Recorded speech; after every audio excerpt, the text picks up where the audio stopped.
Assalamualaikum warahmatullahi wabarakatuh. Ketemu lagi bersama saya, Rini Ekasari, calon guru penggerak Angkatan 9 SMA Negeri 1 Bintan Pesisir, Kabupaten Bintan, Provinsi Kepulauan Riau. Pada kali ini, saya akan menampilkan tugas demonstrasi konstekstual modul 3.1 wawancara kepala sekolah mengenai pengambilan keputusan berbasis nilai-nilai kebajikan sebagai pemimpin.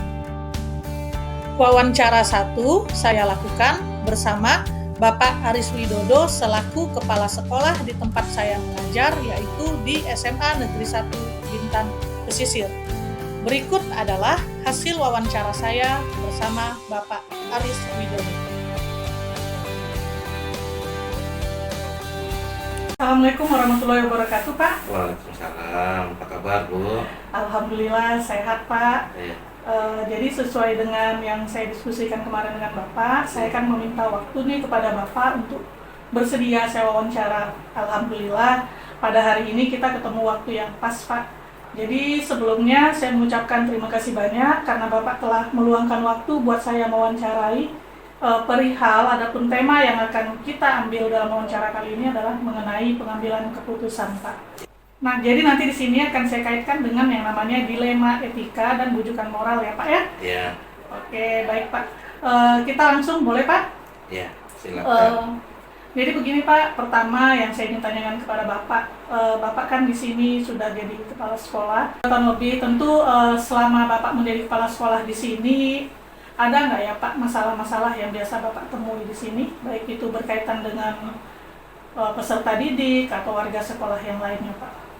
Iya, terima kasih. Jadi sebelum kami jawab apa yang itu sudah kita sepakati bersama, tentu saya sebagai kepala sekolah merasa bangga dan senang karena sekolah kita sudah banyak yang sudah melakukan hal seperti ini sebagai guru TGP, dan hari ini kita bisa menyepakati apa yang kita rencanakan, alhamdulillah bisa tercapai tentang dilema etik dan bujukan moral. Ya, jadi pada kesempatan yang berbahagia ini memang ada beberapa kasus yang terjadi seperti yang Ibu tanyakan tadi, baik itu terjadi pada murid atau siswa, juga terjadi kepada Bapak Ibu guru yang ada di sini. Sama-sama kita ketahui Bu bahwa memang dilema etika ini akan terjadi ketika kita berada di wilayah yang di kepulauan ini. Nah, jadi satu ketika siswa berobat, siswa sakit, siswa harus menengok orang tua, harus hajatan orang tua, itu harus meninggalkan sekolah mungkin lebih dari 1 hari ini. Nah, seperti itu. Sama juga halnya dengan Bapak Ibu guru. Jadi ada dilema etika yang memang terjadi di Bapak Ibu guru karena memang tadi wilayahnya tadi. Jadi Bapak Ibu guru menjalankan tugas sebagai pendidik itu juga meninggalkan karena orang tua sakit, istri atau suami sakit, anak sakit. Jadi meninggalkan tugas di sekolah ini akan tidak bisa 1 hari. Nah, jadi meninggalkan tugas itulah menjadi dilema etika kita, saya sebagai kepala sekolah terhadap siswa maupun guru. Nah, itu contoh kasus yang terjadi di sekolah kita. Baik Pak, jadi bisa saya tarik kesimpulan di sini memang permasalahannya itu hampir sama antara guru dan siswa mengenai jarak tempuh kita memang Pak ya, karena kita memang di kepulauan ini di mana transportasinya tidak selancar kita yang di kota. Terkadang kita izin 1 hari, tapi karena tidak ada transportasi untuk balik, kita harus menginap. Nah, hal itu membuat salah satu dilema karena harus meninggalkan kewajiban kita di sini, Pak ya. Nah, dari masalah yang Bapak temui tadi, bagaimana cara Bapak mengidentifikasi masalah tersebut yang berkaitan dengan dilema etika atau bujukan moral tersebut, Pak? Terima kasih. Jadi dilema etika, bujukan moral yang terjadi ini memang ada beberapa yang harus kita identifikasi tentu. Yang pertama tentu adalah persoalannya. Tadi sudah saya sampaikan contoh kasus seperti itu kan. Jadi identifikasi saya serta merta saya tidak akan memberikan izin, memberikan sesuatu hal yang memang Bapak Ibu guru itu harus bisa meninggalkan atau tidak. Nah, contoh tadi saya sampaikan, misalkan Bu Rini sendiri nih, misalkan anak sakit sedangkan berada di wilayah Kota Batam, tentu perjalanan sini ke Kota Batam pun memakan waktu yang lama, transportasi tidak ada setiap hari, setiap jam. Jadi artinya ibu akan meninggalkan tugas sebagai seorang guru di SMA Negeri 1 Kuningan Besuk ini mungkin lebih dari 2 hari kan gitu. Sehingga tugas tupoksi kita, kewajiban kita sebagai guru itu akan saya identifikasi. Oh, ini berapa hari Bu Rini akan meninggalkan tugas kan gitu kan. Oh, karena anaknya sakit ya tentu kita memberikan ini sesuai dengan kondisi. Anaknya mungkin menginap, mungkin sakitnya parah. Oleh karena itu ya tidak mungkin hanya dalam waktu 1 hari atau 2 hari. Jadi kita identifikasi apa dulu permasalahan yang terjadi Bapak Ibu guru meninggalkan tugas tupoksinya sebagai pendidik atau pengajar di sekolah kita ini. Kalau sudah jelas bahwa anaknya sakit parah harus opname, ya kita memberikan izin selama anaknya masih dirawat di rumah sakit. Seperti itu, Bu. Oke, baik Pak. Berarti dari jawaban Bapak tadi bisa saya tarik kesimpulan, berarti memang salah satu cara Bapak mengidentifikasi adalah Bapak menelusuri terlebih dahulu, mencari tahu dulu seberapa penting guru tersebut izin dan karena memang di sini nih kita terpisah-pisah dari keluarga, Pak ya. Iya, betul. Jadi memang di satu sisi kita punya kewajiban, tapi di sisi lain ada keluarga juga yang menanti kita ketika ada berita-berita yang kurang enak atau tidak sehat pastinya. Baik Pak, terima kasih atas jawabannya Pak. Selanjutnya selama ini Bapak kan sudah menjalankan pengambilan keputusan di sekolah ini ya Pak ya, terutama untuk kasus-kasus yang tadi. Untuk kasus yang seperti kita simpulkan tadi, jadi selama ini bagaimana Bapak menjalankan pengambilan keputusan di sekolah Bapak, terutama untuk kasus di mana ada dua kepentingan yang sama-sama benar atau sama-sama mengandung nilai kebajikan Pak.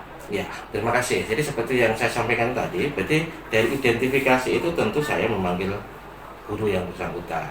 Jadi saya panggil di ruangan saya, tentunya kita identifikasi, kita berdiskusi kenapa Bapak atau Ibu guru ini ada dua pilihan tadi kan. Satu sisi dia harus mengajar di sini, satu sisi dia harus meninggalkan tugas karena contoh tadi taruhlah anak ibu sakit itu harus diopname. Jadi ada dua alternatif yang harus saya sebagai kepala sekolah pilih untuk melakukan identifikasi masalah ini. Yang pertama tentu saya memberikan izin kepada ibu untuk menengok anaknya operasi di rumah sakit, tapi di satu sisi ibu sebagai seorang pengajar pendidik harus menjalankan tugas di sini. Jadi apa? Jadi solusinya adalah ada tugas. Jadi ada tugas yang diberikan oleh piket untuk siswa di kelas ibu yang tinggalkan berapa hari tadi tidak kosong. Nah, seperti itu. Jadi itu nanti menjadi tugas pokoknya si piket. Jadi ada rujukan moral dua ini. Satu sisi saya harus memberikan izin, tapi satu sisi tugas ibu juga tidak kosong kan gitu. Jadi ada hal yang perlu dilalui. Yang pertama adalah tentu saya memberikan izin. Yang kedua tugas tetap ada di dalam kelas biar tidak kosong. Seperti itu. Baik Pak, berarti di sini salah satu prosedurnya ya Bapak ingin menanamkan ke kita semua kalau memang ada keperluan di luar jam sekolah, tetap tanggung jawab kita harus ada untuk di sini, tidak meninggalkan tanggung jawab Pak ya. Mungkin salah satunya dengan melengkapi tugas-tugas supaya anak-anak yang ditinggalkan di sekolah ini tidak dikorbankan karena kepentingan kita ya Pak ya. Oke, baik Pak, hal apa saja yang selama ini Bapak anggap efektif dalam pengambilan keputusan pada kasus dilema IPK ini Pak? Iya, jadi tadi kita sampaikan ini adalah dilema etika, ada dua yang harus saya ambil, harus saya putuskan. Satu, saya harus memberikan izin kepada guru saya untuk melihat anaknya sakit. Kita ambil contoh anak sakit saja loh ya. Yang lain banyak juga contohnya. Jadi ya saya ada dua dilema. Kalau tidak saya beri izin, tentu kasihan anak. Berarti saya mengabaikan rasa kemanusiaan saya. Tapi kalau saya izinkan, tentu tugas ibu sebagai seorang pendidik, sebagai seorang guru juga terbengkalai. Makanya tadi ada win-win solution yang harus kita ambil sebagai jalan tengah, gitu kan. Jadi langkah yang saya ambil selama ini ya tadi harus ada tugas selama Bapak Ibu meninggalkan di sekolah ini. Jadi kita ada komitmen bersama, ada istilahnya kita sama-sama menjaga. Jadi saya memberikan izin, tetapi Ibu juga harus memberikan tugas sebagai seorang guru. Seperti itu, Bu. Baik Pak, luar biasa sekali win-win solutionnya dari Bapak tadi. Saya juga pernah merasakan itu dan sangat berpengaruh positif sekali terhadap diri saya tentunya Pak. Nah, selama ini yang menjadi tantangan dalam pengambilan keputusan itu seperti apa Pak? Ya, jadi keputusan dilema etika ini memang sangat berat karena tadi saya sampaikan kita berada di pulau gitu kan. Jadi kalau berada di pulau itu memang susah. Kita memberikan izin kepada Bapak Ibu guru yang memang urgent, keluarga, tapi satu sisi harus mengajar. Jadi ya memang kita harus ada komitmen di antara Bapak Ibu guru dan saya sebagai kepala sekolah. Jadi komitmennya bagaimana kita menjaga kebersamaan yang jelas. Karena kita tentu ini akan terjadi pada semua guru, semua siswa juga ada gitu kan. Jadi untuk menjaga ini semua tentu harus ada komitmen kerjasama tadi. Jadi satu sisi yang kosong tadi, Bapak Ibu guru yang piket harus memberikan tugas, harus dijaga, harus dikontrol. Dan saya sebagai kepala sekolah mempunyai tanggung jawab itu. Jadi mana Bapak Ibu guru yang ada keperluan, dan tentu ini saya lakukan tentu tidak serta-merta seluruhnya kan gitu.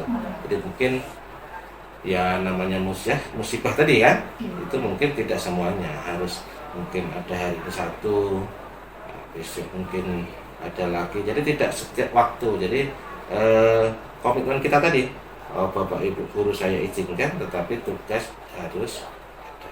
Seperti itu.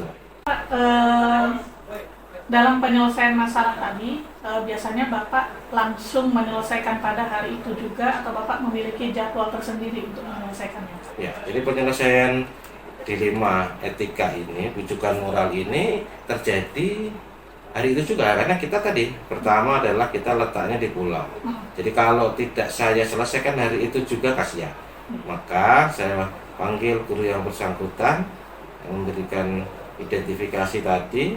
Jadi hari ini jika kita selesaikan, karena kita mengingat di Pulau Numbing ini tidak ada transportasi yang setiap jam gitu kan. Jadi kita selesaikan berapa hari, saya sebagai kepala sekolah. Nah, nanti dilihat dari urgentnya tadi, persoalan tadi. Kalau anaknya sakit bisa dirawat 2 hari selesai, ya 2 hari alhamdulillah Bapak Ibu guru bisa kembali ke sekolah. Tapi kalau 5 hari ya kita beri 5 hari, karena memang itu tadi dilemanya di situ kan. Kalau saya suruh pulang nggak akan mungkin, anak masih dirawat di rumah sakit, masih omnamo gitu kan. Jadi rasa kemanusiaan satu, tanggung jawab satu, disitulah dilema yang memang terjadi di kepulauan. Kalau kita di kota misalkan dekat tidak masalah kan, kita berapa jam nengok, berapa jam ke sekolah. Tapi karena kita berada pada posisi di kepulauan ini sangat sulit, jadi memang dilematis sekali. Tetapi antara tugas dan tanggung jawab kita harus jalankan tadi.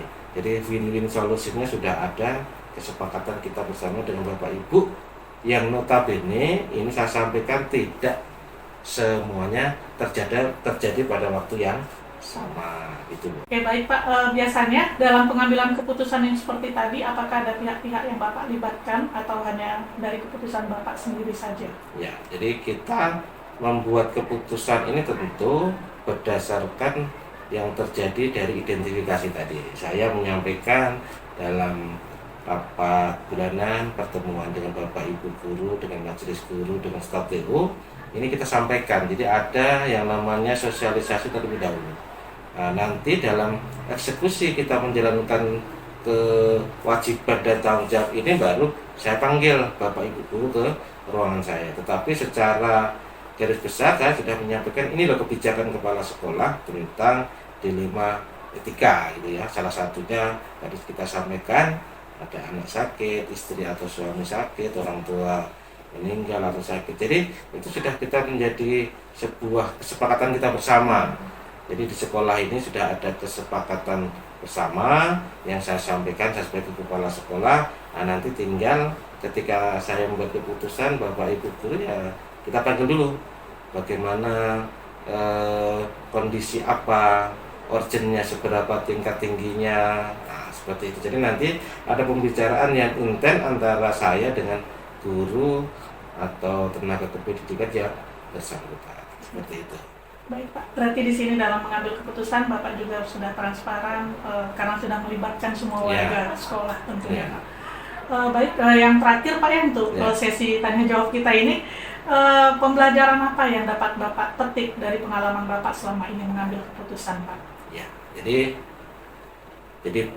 dalam rapat tadi saya sampaikan, oh ini loh dilema etika saya sebagai kepala sekolah, bagaimana rujukan moral yang harus saya lakukan, yang saya ambil keputusan, makanya saya menyampaikannya dalam rapat, sehingga nanti ketika saya memanggil Bapak Ibu guru, kita sudah ada sepakat, sudah ada win-win solution. Jadi antara guru piket dengan saya dan Bapak Ibu tentu bagian wakaf kurikulum, tentu wakaf kesiswaan, wakaf humas itu ada kolaborasi. Jadi ketika ada guru yang terjadi seperti ini, mereka siap membackup, semua siap membantu. Nah, jadi pesan moral yang ada di dalam kasus seperti ini sangat luar biasa. Jadi yang pertama kita ada rasa toleransi, itu yang pertama. Jadi bagaimana nanti ketika kita suatu saat akan tertimpa itu juga gitu ya, akan mengalami kondisi itu juga, maka kita yang tidak kena itu akan merasa kita sama-sama bertanggung jawab. Jadi ada rasa toleransi, saling membantu, itu yang pertama. Kemudian yang kedua, bahwa memang ada rasa kemanusiaan tadi, rasa sisi kemanusiaan, bagaimana kita berempati kepada kawan tadi. Jadi rasa empati itu memang harus ada di dalam kenyataan kita di sekolah, proses-proses mengajar. Oh ternyata ada loh kegiatan seperti ini. Jadi kita harus ada rasa empati yang tinggi terhadap kawan, terhadap sesama guru, terhadap sesama pendidik, tenaga kependidikan, bagaimana kalau nanti itu terjadi kepada diri kita. Kemudian yang ketiga yang bisa kita petik dari ambil kasus ini, bahwa kita harus ada rasa kekeluargaan dan kekompakan. Jadi kita harus kompak. Kalau kita tidak kompak, tidak ada rasa kekeluargaan, maka ketika yang terjadi kasus seperti ini akan mungkin terjadi yang rugi siswanya. Nah, jadi Bapak Ibu guru mungkin akan cuek, itu merasa bukan tanggung jawab saya. Maka yang dirugikan tentu siswa. Biar tidak dirugikan semuanya, kita jadi saling membantu. Nah, jadi 3 hal itu Bu yang mendasar bagaimana kita bisa mengambil atau memetik hikmah dari rujukan moral ini atau dilema etika ini yang terjadi dalam sebuah sekolah di satuan pendidikan seperti SMA Negeri 1 Bintan Pesisir. Seperti itu Bu kira-kira. Baik Pak, alhamdulillah luar biasa sekali Pak. Saya pun jadi memahami bahwa memang dalam pengambilan keputusan itu tidak hanya berpedoman pada satu aturan saja, tetapi ada beberapa pertimbangan yang harus kita toleransi di sini. Bisa kekeluargaan, bisa rasa empati yang Bapak bilang tadi, terus rasa toleransi kita, juga kekompakan kita bersama. Terima kasih banyak ya Pak atas waktunya. Karena wawancara ini memang benar-benar memberikan banyak manfaat buat saya. Tetap semangat Pak, mudah-mudahan nanti sekolah ini di tangan Bapak bisa jauh lebih baik dan memiliki banyak prestasi lagi Pak. Ya, terima kasih. Sama. Saya akhiri. Assalamualaikum warahmatullahi wabarakatuh. Waalaikumsalam warahmatullahi wabarakatuh. Demikian pula saya. Terima kasih Bu ya. Semoga sukses selalu. Amin. Ya. Wawancara kedua saya lakukan bersama Ibu Martelia Puspa selaku Kepala Sekolah di SMA Negeri 1 Bintan Timur. Assalamualaikum warahmatullahi wabarakatuh Ibu. Kenalkan Ibu, saya Rina Eka Sari dari SMA Negeri 1 Bintan Pesisir ya Bu ya. Kemarin saya sudah sempat komunikasi dengan Ibu bahwa saya meminta izin kepada Ibu untuk kesediaan Ibu diwawancara Ibu ya. Alhamdulillah akhirnya kita ketemu pada pagi hari ini Bu. Jadi di sini sesuai dengan tema yang sudah pernah saya bicarakan sama Ibu, kita di sini akan mewawancarai sekitaran mengenai pengambilan keputusan yang nanti dikaitkan dengan dilema etika dan rujukan moral ya Bu ya. Ibu bersedia Bu? Insya Allah siap membantu. Baik Ibu, saya ucapkan terima kasih banyak atas waktu yang Ibu berikan buat saya dalam menyelesaikan tugas ini Bu. Baik Bu, kita langsung saja Bu ya. Selama Ibu menjadi kepala sekolah di SMA Negeri 1 Bintan Timur ini, kita sudah berapa tahun Ibu di sini? Ya, terima kasih sebelumnya Bu Rini ya. Suara saya mungkin jelas ya nanti ya. Jadi begini, sebelumnya juga saya terima kasih atas kehadiran Ibu dari SMA Negeri 1 Bintan Pesisir ya. Dalam hal ini saya menyambut baik kedatangan Ibu untuk ya sama-sama kita bekerja sama dan sama-sama kita belajar juga. Jadi kalaupun terkait dengan pertanyaan Ibu tadi saya berapa lama, ini saya dari tahun 2022 di bulan November. Jadi mungkin baru 1 tahun bulan lah, 1 tahun 3 bulan. Siap Ibu. Nah, selama Ibu menjabat sebagai kepala sekolah di sini, apakah ada permasalahan-permasalahan yang Ibu temui, baik itu dengan peserta didik atau dengan warga sekolah lainnya Bu? Kalau masalah setiap sekolah pasti ada ya. Iya, Bu. Cuman bagaimana kita menyikapinya saja. Permasalahan itu bisa jadi yang saya temui dengan siswa ada, kemudian dengan guru. Tapi kalaupun pertanyaannya ada atau tidak masalah itu pasti ada. Jadi, Ibu bersedia menceritakan salah satu masalah yang akan kita ambil topiknya di sini? Iya, masalah yang sekarang lagi hangat-hangatnya yaitu mengenai kinerja guru ya. Oh iya. Ya, mengenai kinerja guru. Jadi mau tidak mau, suka atau tidak suka, kita harus mengikuti apa tuntutan dari tuntutan zaman, kemudian tuntutan dari profesi kita guru. Bahwasanya sekarang itu semuanya harus berbasis IT. Serba digital ya. Serba digital. Ada yang sudah melubuk, kami begini, Bu harus begini. Ya memang itu tuntutannya. Ya. Mau tidak mau. Kemudian ya juga kita sebagai guru, saya selalu sampaikan, ya harus kita ikuti apa yang memang sudah diinstruksikan, kan begitu. Mau tidak mau. Dan jadi dengan dasar itulah juga saya selaku pimpinan juga harus mensupport mereka yang mungkin ada kekurangan dalam IT, digitalnya atau bagaimana. Nah gitu ya. Itu sebenarnya. Kalau ke siswanya juga sih semuanya tetap memang ada masalah sih, tapi ya sudah kita pilah-pilah mana yang bagian kesiswaan masalahnya, mana yang di bagian kurikulum, mana yang harus diselesaikan oleh guru BK. Nah, itu sudah kita pilah-pilah. Oke, baik Bu. Jadi di sini saya tarik satu kesimpulan. Berarti di sini akan kita bahas nanti mengenai pembiasaan guru untuk sistem digitalisasi ini Bu ya.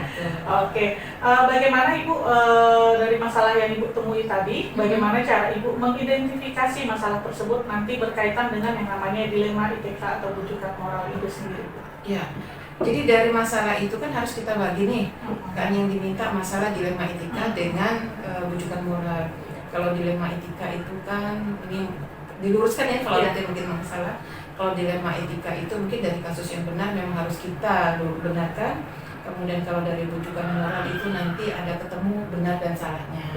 Nah, yang benarnya yang mana kalau dari permasalahan yang ada di SMA 1 Bintan Timur terhadap tuntutan bahwasanya kita harus semuanya berbasis digital, harus pandai IT gitu kan. Nah, benarnya di mana tuntutan kita? Benarnya bahwasanya kita memang harus, itu yang harus kita lakukan. Ya. Jadi kita juga, saya tidak bisa juga menyalahkan Bapak Ibu guru yang mungkin masih berbasis manual, malah masih pakai buku tebal untuk apa gitu kan, untuk menulis. Nah, yang harus saya luruskan kepada rekan-rekan guru saya bahwasanya dari apa yang diminta itu sebenarnya nanti jatuhnya ke diri kita juga sih. Jatuhnya ke diri kita juga, karena sudah saya lihat PMM sudah diisi, ternyata di ekinnya belum. Bu, ekinnya yang mana? Ah, itu kan sebenarnya jadi tuntutan yang sebenarnya memang dari pemerintah itu sudah, ini loh yang benarnya untuk kita, apalagi yang pegawai negeri ya. Iya. Yang pegawai negeri itu memang harus terdata di BKN, harus terdata di BKD. Ternyata setelah saya cek rekan-rekan guru saya banyak yang tidak terdata di BKD dan BKN-nya. Karena kenapa? Mereka merasa bahwasanya kayaknya saya sudah cukuplah dengan mengajar saja. Nah, sudah cukuplah dengan ini, padahal tidak. Yang mereka lakukan itu benar. Cuman ada salahnya mereka tidak apa yang mereka lakukan tidak terimbas kepada diri mereka, bahwasanya mereka terdata di itu. Sekali saya cek, Bu, Ibu belum buka di MySN ya? Iya Bu, belum. Nah, ini data Ibu harusnya masuk di BKD, masuk di BKN. Nah, ini yang harus kita luruskan. Jadi mau tidak mau ya, sebenarnya dilema itu sama semua sih saya rasa. Benar, karena memang dunia pendidikan udah mulai dikagetkan ya dengan serba digitalisasi. Yang awalnya media pembelajaran serba digital, nah sekarang semua administrasi kita pun tercatat di digital, di media digitalisasi itu. Baik Bu, jadi di sini dalam Ibu mengambil keputusan untuk terutama untuk kasus yang seperti guru-guru yang ternyata masih belum menguasai digitalisasi itu. Nah, bagaimana cara Ibu mengambil keputusannya yang sama-sama benar di sana Bu? Atau nilai kebajikan apa yang terkandung di dalamnya yang harus ditekankan kepada guru tersebut? Iya. Jadi nilai kebaikannya itu tadi, satu, menyadari dulu bahwasanya mereka memang ada kekurangan. Ya, kekurangan bahwasanya mereka kurang dalam digital, gitu kan. Jadi dengan kekurangan mereka itu mereka juga harus menyadari bahwasanya saya membutuhkan orang lain. Siapa temannya yang paling tidak yang bisa membantu dalam menyelesaikan kekurangan dia di dalam berbasis digital. Siapa saja orang itu ya tidak menutup kemungkinan mungkin teman-teman mereka sendiri, sesama majelis guru, atau minta bantu juga dengan tata usaha. Karena ada bagian administrasi namanya operator SKP, memang ada. Jadi jadi mereka mau tidak mau mereka juga harus belajar. Dengan kekurangan dan kesalahan mereka itu mereka harus belajar. Oh, berarti saya tidak bisanya di sini. Berarti kalau kita lihat dari nilai kebajikannya di sini, berarti kita harus menjunjung tinggi yang namanya kolaborasi, Bu ya. Karena memang kita butuh guru lain, rekan sejawat yang paham, yang nanti yang bisa menularkannya ke kita. Dan jangan malu bertanya. Benar, Ibu. Jangan malu belajar kepada yang lebih muda. Atau yang muda jangan juga merasa lebih pintar. Yang tadi yang senior merasa saya tidak bisa apa-apa, ngapain yang muda ngajarin saya, nggak boleh juga seperti itu. Jadi kami sama-sama semua seperti itu. Harus kolaborasi, Bu ya, jangan sampai karena malu atau gengsi tadi akhirnya dampaknya ke kita. Orang sudah selesai semua, kita yang keteteran sendiri, padahal di sana tuh semua ada deadline-nya. Nanti bahaya itu kalau tinggal. Oke Bu, jadi benar, saya lihat di sana tadi prosedurnya yang biasa Ibu lakukan itu yang jelas harus menjalin komunikasi dengan sesama tadi, benar ya. Bisa Ibu ceritakan nggak sedikit detail prosedurnya Bu, bagaimana caranya? Untuk yang tidak paham tadi. Yang tidak paham tadi. Oke, kalau yang sudah kami lakukan, biasanya saya tidak berada di ruangan ini, saya bersama majelis guru. Ayo Bapak Ibu, siapa nih yang belum nih? Apa Bu? Kalau saya sudah di depan itu biasanya kadang-kadang ramai di grup ini. Apa Bu? Saya buka, kok data Ibu nggak ada nih? Misalkan begitu, ini sering saya buka. Bu, Ibu, kok Ibu ini nggak ada ya? Kayak kemarin Ibu Bedri Hayati. Ibu belum ngumpul PMM ya? Sudah Bu. Kok di saya belum ada? Masalahnya di mana? Akan identifikasi dulu nih. Yang bersangkutan merasa sudah mengirim, ternyata di data saya kan belum masuk. Kan begitu. Berarti kan ada apakah dari sistemnya ataukah beliaunya yang belum paham. Bahwasanya ternyata memang beliau sudah buat tapi belum klik minta persetujuan. Gitu kan. Jadi Bu, salahnya gimana? Sudah kirim loh Bu, begini. Tapi di sini saya buktikan. Jadi kita kalau saya informasikan dulu Bapak Ibu yang belum sampai ke saya, kan begitu. Ini datanya. Saya lihat kan sudah ini laptop saya, lihat nama Ibu masih tercantum kan di sini, misalnya begitu. Bahasanya Ibu belum kumpul. Oke ya Bu, ya saya coba. Nah sekarang ambil laptop Ibu, kita kerjakan sama-sama. Ternyata itu yang terjadi. Ternyata dia belum mengklik minta persetujuan, dia kira sudah selesai gitu kan. Itu yang di PMM. Kemudian ada lagi yang di Ekin. Nah Bu, yang di Ekin kok nama saya pimpinannya masih waktu itu ada guru di sini, masih ada guru di sini nama Pak Iman. Coba kita cek sama-sama. Mungkin Ibu tidak update di data MySN. Jadi tahap-tahapan pekerjaan itu mereka harus tahu. Tahapan pekerjaan. Jadi sudah PMM, kemudian dari Ekin, ada masalah di Ekin, mereka harus buka MySN. Bu, data saya di MySN kok begini ya Bu, berarti Ibu tidak update data. Nah, jadi dari langkah-langkah itu saya memberikan informasi bosan ini yang harus Ibu lakukan. Ibu kerja ngajar sampai 8 jam satu hari, tapi Ibu istilahnya tadi di kelas sudah maksimal, ternyata untuk data Ibu pribadi Ibu tidak kontrol. Nah, kan gitu. Luar biasa Bu ya, berarti kuncinya di sini komunikasi. Ya, Komunikasi, terus juga saling memberikan informasi. Jadi ada komunikasi dan ada konfirmasi istilahnya Bu, karena di monitor kita sebagai akun kepala sekolah ini tidak ada, tetapi guru merasa sudah dikirim, benar Bu. Ya, Kalau sempat tidak ada konfirmasi, ya saya katakan informasinya ke humas. Saya cek, saya foto, saya kirim ke humas. Ibu informasikan di grup bahwasanya ini masih ada rekan-rekan kita. Kemarin kan PMM itu tadi tanggal 31 ya. Iya. Nah, ternyata masih ada 6 orang yang belum, ternyata kan diperpanjang tuh. Jadi saya bilang jangan sampai nanti sudah tanggal 31 tidak terbaca oleh saya. Kasih tahu cepat, ini kawan-kawan yang belum kumpul, masalahnya di mana? Kok cuma istilah tadi cuma klik sedikit, kok sampai setanggal sudah last minute baru mau ngerjakan. Itu selalu saya kasih tahu ke humas. Baik Ibu.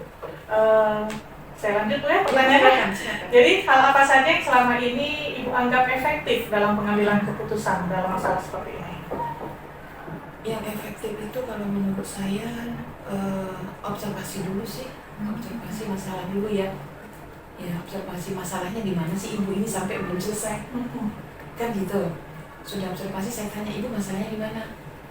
Kan gitu. Kalau misalnya Bu, saya nggak bisa Bu, waktunya begini-begini, kan bisa dikerjakan di sekolah, diminta bantu dengan teman-teman. Dari hasil observasi itu baru nanti saya bimbingan. Jadi bimbingan itu masalah berdasarkan masalahnya. Mungkin si Ibu ini hanya masalahnya di PMM, yang Ibu atau si Bapak ini sudah masalahnya di mungkin sudah masuk di EKIM-nya atau sudah masuk di MySN-nya atau apa. Karena ini sekarang semua ASN dan P3K terinput datanya di BKD. Kalau itu mereka tidak kontrol dengan diri mereka sendiri, tidak saya kasih masukan, mereka mungkin nggak ada data. Yang mengandung risiko Yang pribadi. risiko pribadi. Iya. Nah, kan kasihan mereka sudah ngajar maksimal Tidak diakui, tidak terdata. tidak terdata. Itu dulu saya ikuti dulu tuntutannya. Oh, tuntutan sekarang yang diminta oleh pemerintah begini ya, kita ikuti. Karena nggak bisa juga kita hindari.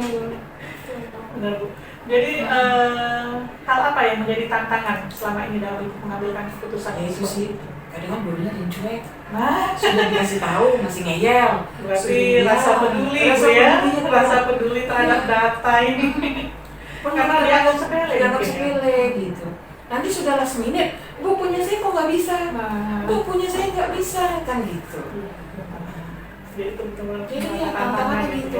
Jadi kadang kalau saya yang seperti itu, kadang saya tegur, Bapak mau dibantu atau tidak, kuncinya itu aja. Kalau Bapak mau bantu, Bapak ikutin aja apa yang saya sarankan. Kalau Bapak tidak mau, ya kan gitu. Nah, jadi nih untuk kasus yang seperti tadi nih Bu, yang Iya. kurang peduli tadi, biasanya Ibu menanganinya langsung di tempat atau Ibu buatkan jadwal khusus untuk penanganan yang seperti itu? Kalau yang langsung berhadapan, biasanya langsung berhadapan sih solusinya Bapak, masalahnya di mana nih? Oh mungkin data Bapak yang ini, oh berarti ini larinya kita ke konsulnya ke BKD langsung. Oh ini hanya sampai ke dinas saja. Seperti itu. Tapi kalau misalnya memang ada yang dijadwalkan, kayaknya nggak ada sih yang dijadwalkan secara khusus ya, kayaknya tidak ada. Karena ini memang masalahnya kan refleks istilahnya gitu ya, permasalahan yang bukan direncanakan. Betul, Tiba-tiba muncul ya harus tiba-tiba diselesaikan. Karena memang peraturan-peraturan itu memang harus kita ikuti gitu. Baik Bu, ada nggak orang-orang yang dilibatkan selama ini untuk membantu Ibu dalam mengambil keputusan? Ya wakil kepala sekolah kita kan ada wakil nih, penjamin mutu ke siswa karena sarana. Jadi kalau ada masalah data guru di PMF, kalau PMF-nya itu saya ke kurikulum sama penjamin mutu. Kalau data guru saya biasanya langsung ke PU. Kan jadi masalah konten ini kan ini memang pekerjaannya kalau saya cepat tanggap. Kemudian juga ya kapan aja diminta datanya selalu ada. Gitu. Itu yang sesuai dengan bidang permasalahan dari kawan-kawan. Berarti yang dilibatkan di sini ada waktu kelas sekolah, tidak lupa juga PU atau PU itu karena nanti ada operator SKP-nya, ada operator dapodik, sudah ada bidangnya masing-masing. Baik Ibu, kita masuk ke sesi terakhir Bu, pertanyaan yang terakhir. Dari tadi semua yang telah Ibu sampaikan, yang kita wawancara dari awal sampai terakhir tadi, pembelajaran apa yang dapat Ibu petik atau pengalaman apa yang bisa Ibu bagi ke kami dalam mengambilkan keputusan tadi? Iya, sebenarnya kita sama-sama belajar ya. Tidak ada yang merasa lebih baik sih sebenarnya. Cuman yang saya lakukan ini adalah memberikan yang terbaik. Karena pimpinan itu bukan orang lain sih. Ada pimpinan itu adalah orang yang melayani sebenarnya. Pimpinan itu melayani, bukan untuk dilayani. Pimpinan itu melayani kebutuhan gurunya apa, kebutuhan siswanya apa, kebutuhan stakeholder di sekolah ini apa.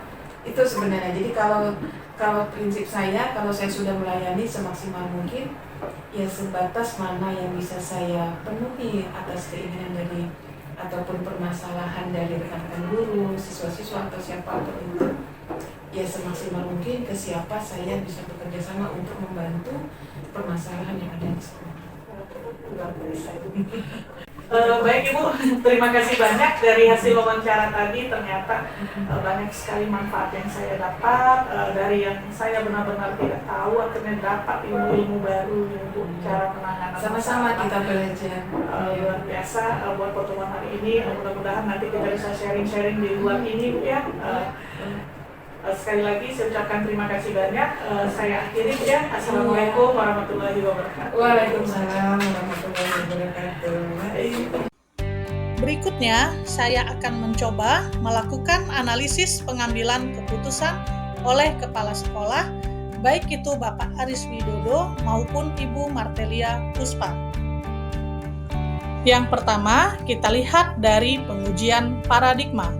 Berdasarkan modul yang telah kita pelajari, bahwa pengujian paradigma ada 4. Yang pertama adalah individu lawan kelompok, yang kedua adalah keadilan melawan kasihan, yang ketiga kebenaran melawan kesetiaan, dan yang keempat jangka pendek melawan jangka panjang. Jika kita lihat dari pengujian paradigma benar lawan benar di atas, maka situasi yang dialami Pak Aris atau pada wawancara pertama adalah rasa keadilan lawan rasa kasihan, di mana Bapak Aris tetap memberikan izin kepada guru yang izin dengan alasan ada keluarga yang sakit lebih dari 2 hari karena faktor letak geografis dan faktor alam. Sehingga nanti jika ada guru yang mengalami hal yang sama, maka akan diberikan keiringanan yang sama. Sedangkan permasalahan yang dihadapi Ibu Martelia pada wawancara 2 adalah jangka pendek lawan jangka panjang, di mana Ibu Martelia selaku pimpinan di sekolah mengharapkan setiap guru peduli dengan datanya masing-masing. Dikarenakan semua data guru sekarang sudah dalam bentuk digitalisasi, agar guru tersebut tidak dirugikan nantinya. Yang kedua adalah 3 prinsip penyelesaian dilema. 3 prinsip penyelesaian dilema, yang pertama adalah berpikir berbasis hasil akhir, yang kedua berpikir berbasis peraturan, dan yang terakhir adalah berpikir berbasis rasa peduli. Pada kasus sebelumnya dapat kita lihat bahwa Pak Aris menggunakan prinsip berpikir rasa peduli, di mana ia membutuhkan banyak empati dalam menyelesaikan masalah ini. Dalam mengambil keputusan ini, ia selalu menempatkan jika dirinya atau dewan guru lainnya berada di posisi tersebut. Ia selalu meminta pengertian rekan guru yang lainnya selagi guru tersebut tetap meninggalkan tugas selama izin. Sedangkan pada kasus yang dihadapi Ibu Martelia menggunakan prinsip berpikir berbasis peraturan, di mana Ibu Martelia selalu mengingatkan kepada gurunya bahwa suka tidak suka ini adalah aturan, bahwa semua guru harus mengisi aplikasi mengenai kinerja guru, sehingga tidak ada alasan untuk guru yang tidak peduli dengan datanya. Yang berikutnya adalah 9 langkah pengujian pengambilan keputusan. Kita coba menganalisis dulu berdasarkan hasil wawancara saya bersama Bapak Aris Widodo. Yang pertama, kita mengenali nilai-nilai yang saling bertentangan. Berdasarkan hasil wawancara saya bahwa nilai yang bertentangan adalah nilai kebenaran, keadilan, serta rasa kemanusiaan. Yang kedua, kita harus menentukan siapa saja yang terlibat. Dan di sini yang terlibat adalah kepala sekolah, dewan guru, serta faktor alam dan letak geografis. Yang ketiga, mengumpulkan fakta yang relevan. Adapun fakta yang relevan diantaranya adalah pertama, kepala sekolah memberikan izin lebih dari 2 hari bagi guru yang ingin mengunjungi keluarga yang sakit. Kedua, letak geografis sekolah dengan lokasi tempat tinggal guru tidak memungkinkan untuk guru bisa bolak-balik dalam 1 hari jika ingin izin.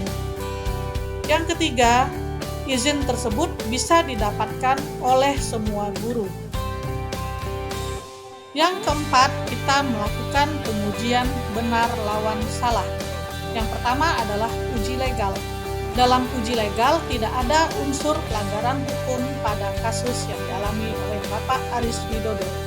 Yang kedua, uji regulasi. Dalam uji regulasi juga tidak ada pelanggaran kode etik. Yang ketiga, uji intuisi. Di sini seluruh guru menyepakati keputusan tersebut dengan syarat tetap meninggalkan tugas untuk murid yang dipantau langsung oleh guru piket atau wakil kurikulum. Yang keempat, uji publikasi. Karena ini adalah keputusan yang diambil berdasarkan rasa empati atasan, maka keputusan ini sebaiknya tidak dipublikasikan. Yang kelima, uji panutan. Agar tidak ada yang dirugikan, baik siswa maupun guru, maka guru harus meninggalkan tugas selama izin ke sekolah.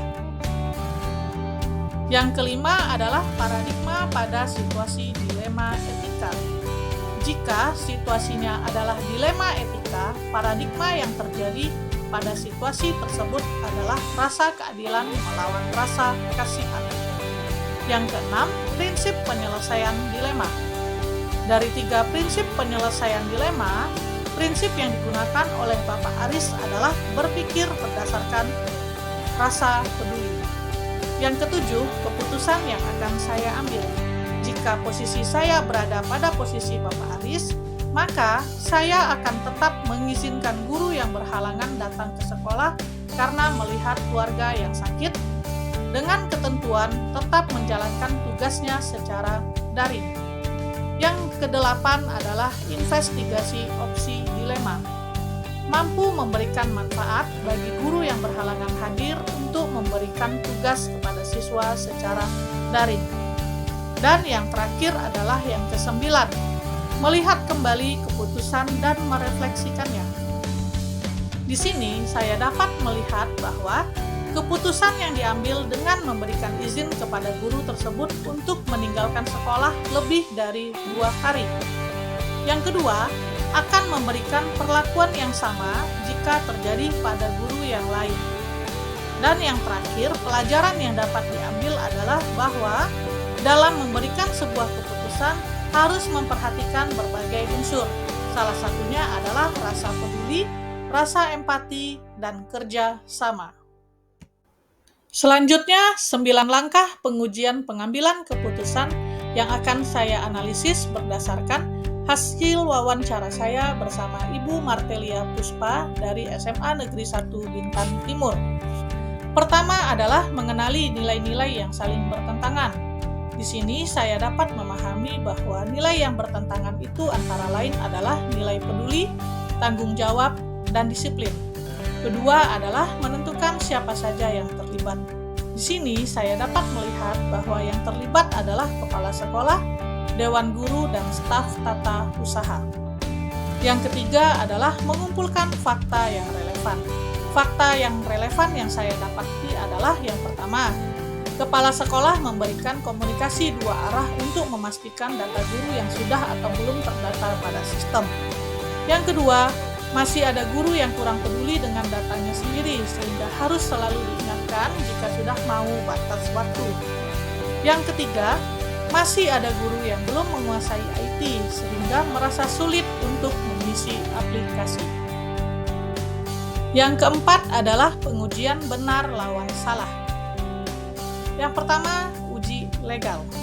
Dalam permasalahan ini tidak ada unsur pelanggaran hukum yang ditemui. Yang kedua, uji regulasi. Dalam permasalahan ini pun tidak ada pelanggaran kode etik yang dilakukan baik itu oleh kepala sekolah maupun dewan guru. Yang ketiga, uji intuisi. Seluruh guru harus mengisi semua aplikasi yang dianjurkan dari dinas terkait sesuai waktu yang ditetapkan. Yang keempat, uji publikasi.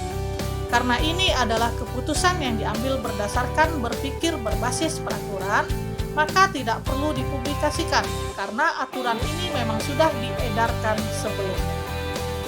Yang kelima, uji panutan. Agar tidak ada guru yang dirugikan karena kelalaian dalam mengisi aplikasi, maka semua guru wajib mengisi aplikasi tepat pada waktunya. Yang kelima adalah paradigma pada situasi dilema etika. Jika situasinya adalah dilema etika, paradigma yang terjadi pada situasi tersebut adalah jangka pendek melawan jangka panjang. Yang keenam, prinsip penyelesaian dilema. Dari 3 prinsip penyelesaian dilema, prinsip yang digunakan adalah berpikir berbasis peraturan. Yang ketujuh, keputusan yang akan saya ambil. Jika saya menjadi pimpinan di sekolah, maka saya akan selalu memantau perkembangan guru yang telah mengisi aplikasi secara berkala. Yang kedelapan adalah investigasi opsi dilema. Memberikan manfaat bagi guru yang tidak disiplin saat pengisian aplikasi sehingga tidak terlupa. Dan yang terakhir adalah melihat kembali keputusan dan merefleksikannya. Pertama, keputusan yang diambil meminta guru untuk berkomunikasi jika mengalami kendala dalam pengisian aplikasi. Yang kedua, mengarahkan guru untuk tidak malu bertanya jika tidak mengerti mengenai aplikasi. Dan yang ketiga, pelajaran yang dapat diambil adalah tidak perlu menutup diri terhadap perubahan, karena dunia pendidikan memang akan selalu mengalami perkembangan. Berikutnya, kita harus melakukan refleksi. Untuk refleksi pertama, hal-hal menarik apa yang muncul dari wawancara tersebut? Pertanyaan-pertanyaan mengganjal apa yang masih ada dari hasil wawancara bila dibandingkan dengan hal-hal yang Anda pelajari seperti 4 paradigma, 3 prinsip, dan 9 langkah pengujian. Apa yang Anda dapatkan? Berdasarkan hasil wawancara saya bersama 2 kepala sekolah yang berbeda, pertama, kedua kepala sekolah mampu mengidentifikasi permasalahan yang terjadi di sekolahnya masing-masing dengan baik. Yang kedua, saya dapat melihat bahwa kedua kepala sekolah mengambil keputusan berdasarkan masalah yang terjadi dengan mempertimbangkan aspek lainnya seperti transportasi, rasa kemanusiaan, toleransi, dan peraturan. Yang ketiga, saya juga dapat melihat bahwa kedua kepala sekolah mampu mengantisipasi dan meminimalisir dampak negatif dari masalah yang mungkin saja dapat terjadi akibat dari keputusan yang telah diambil. Dan yang keempat, pengambilan keputusan yang dilakukan oleh kedua kepala sekolah dapat dilakukan dengan saling berkoordinasi dan bermusyawarah untuk mendapatkan hasil keputusan bersama. Refleksi kedua, bagaimana hasil wawancara antara 2-3 pimpinan yang Anda wawancarai? Adakah sebuah persamaan atau perbedaan? Kira-kira ada yang menonjol dari salah satu pimpinan tersebut? Mengapa? Apa yang membedakannya? Baiklah, kita akan coba menjawab dari pertanyaan refleksi tersebut. Ada beberapa persamaan yang dapat saya temui dari hasil wawancara saya bersama kedua kepala sekolah tadi.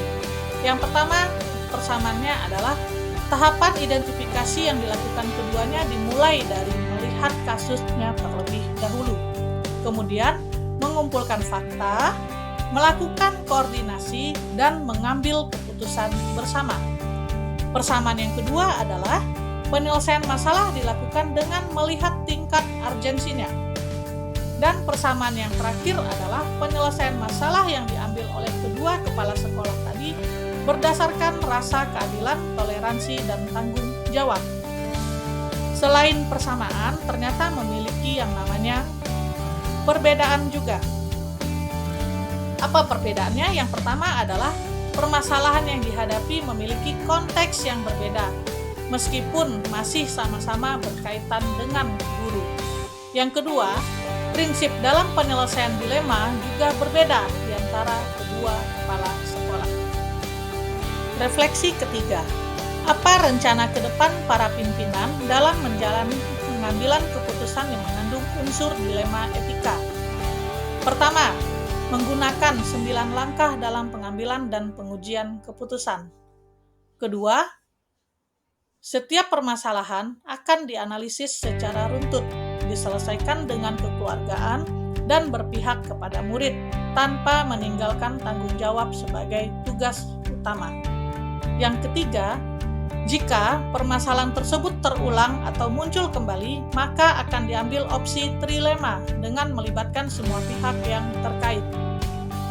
Yang keempat, dengan melakukan pengujian benar lawan benar sehingga keputusan yang diambil akan menguntungkan keduanya dengan mengedepankan prinsip kekeluargaan.